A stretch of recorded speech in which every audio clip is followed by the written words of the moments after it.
Well, good Friday evening. Meteorologist Evan Stewart here. It is the 17th of October. We're talking Hurricane Hub live here, talking about the tropics. Not a lot going on, and we'll actually venture off into the North Pacific coming up here in just a few minutes. But here are the topics we're going to cover this evening. Two areas of interest in the Atlantic. One of them may be becoming a subtropical system. The odds are low. And then we have another system that has a little more potential, not in the coming days, but as we head into early next week. And then, as I mentioned, we'll head up into the Pacific and talk about Alaska, where the remnants of Typhoon Halong hammered the Alaskan western coast earlier this week. And we'll have a report coming in out of Alaska in just a few minutes. But talking about the Atlantic hurricane season so far, we're up to 12 named storms. And the only storm making landfall was Tropical Storm Chantal. We've had 12 named storms, 6 hurricanes, but no hurricanes have made landfall in the U.S. The only other landfalling system so far this year was Barry.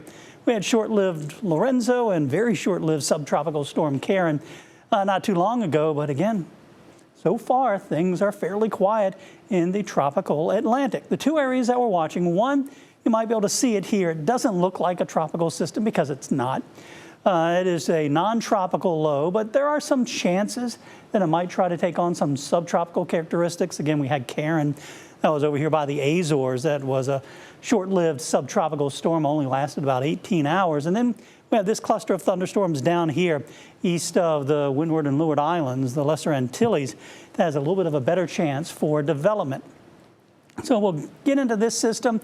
Again, as of the 8 o'clock report from the National Hurricane Center, saying that has about a 10% chance of development, again, and that would be into a subtropical storm. Now, it would still get a name, but it's just something that the Hurricane Center is watching. And right now, it's forecast to move off towards the east, so not impacting any land masses. We head a little bit farther to the south, though, and it's this cluster of thunderstorms that has a little bit of a better chance for development as it works its way here into the Caribbean. And notice, really, the whole Caribbean is sort of shaded in as a potential area of development, a 30% chance of development as we go out over the next 7 days. And one of the reasons the whole Caribbean is shaded in is because there's some really significant disagreement between the two major computer models over where something might develop and where it might go. So I'll show you both of those, leaning a little more towards the European because that one typically has a little bit of a better handle on the situation. So this is the American model. There's that one subtropical storm.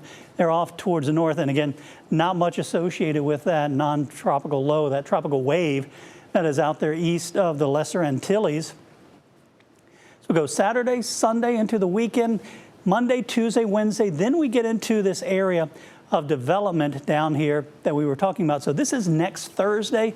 So almost a week away. Potential tropical development here south of Hispaniola, that's Haiti and the Dominican Republic. And the American model, the GFS, does call for some development. Again, we're talking a week away. And then it really intensifies it and has a storm moving back east over Puerto Rico and off into the Atlantic as a pretty potent tropical system, a hurricane likely. That's the American model. Let's take a look at the European model because it is a totally different solution. Again, there's that non-tropical low off towards the north. Here's the area that we're watching. Saturday, Sunday, through the weekend into early next week. Nothing really developing. Tuesday into Wednesday and Thursday. So again, a week away. Remember, the American model had something developing down here south of Hispaniola. The European model has maybe something trying to develop within the next week here off the coast of Central America. And then maybe just sort of drifting there off towards the east ever so slowly into Monday, the 27th of October. So again, very, very vastly different forecasts from the two main computer models. European typically tends to be the model that does a better job with these tropical systems, especially in a far out forecast like this. So again, we're talking, 10 days away. A lot can change. The system might not even develop. Might fall apart before it hits the Lesser Antilles. Again, a lot of things could happen. So just something to watch, something on the radar. Otherwise, the rest of the tropical Atlantic is fairly quiet, of course. We still have about 6 weeks to go when the Atlantic hurricane season runs through the end of November.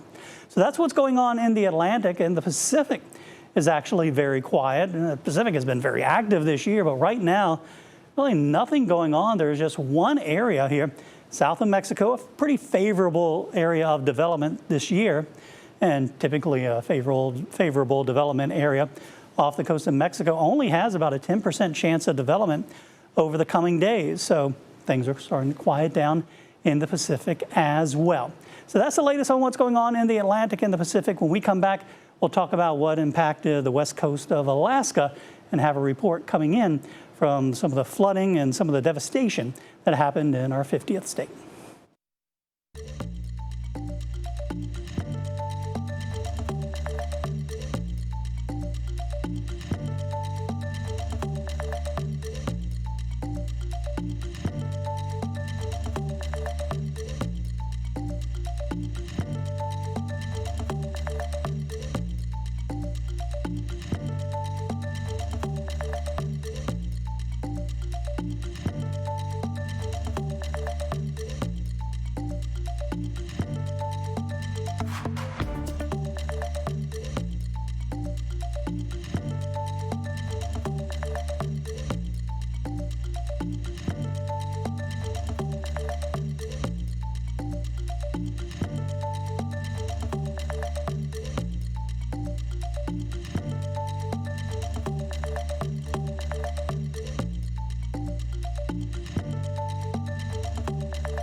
Welcome back to Hurricane Hub Live. I misspoke before the break. I should have said our 49th state.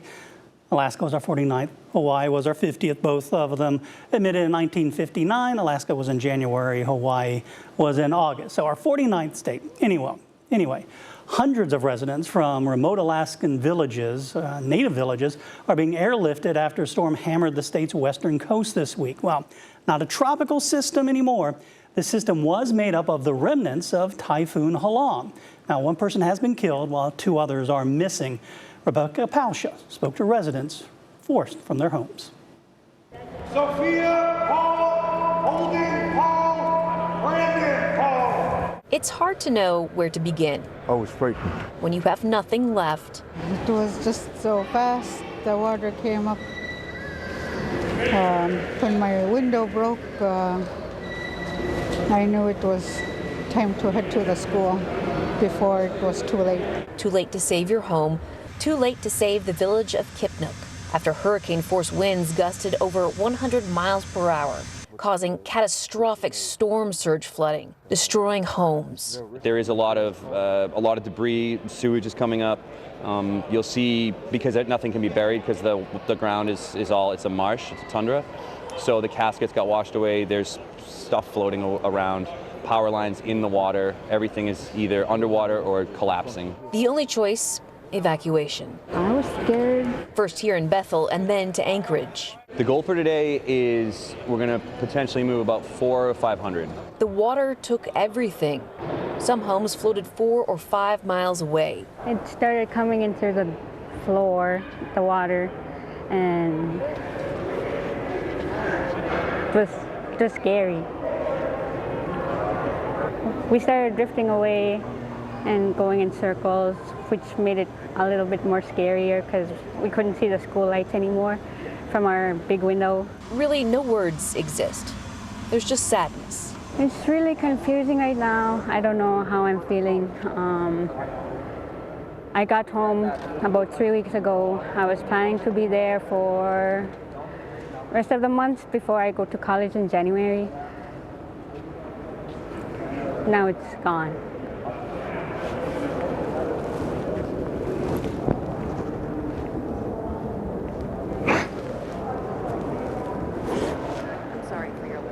Just the tears are left. And that's going to do it for Hurricane Hub Live tonight. No trivia tonight. Be sure to check in with us every day at 8 p.m. Hunter Force will have Hurricane Hub Live tomorrow night and Sunday, and I'll be back here Monday night with the latest on the tropics as we talk about the Atlantic and the Pacific. Again, that's Hurricane Hub Live every day at 8 p.m.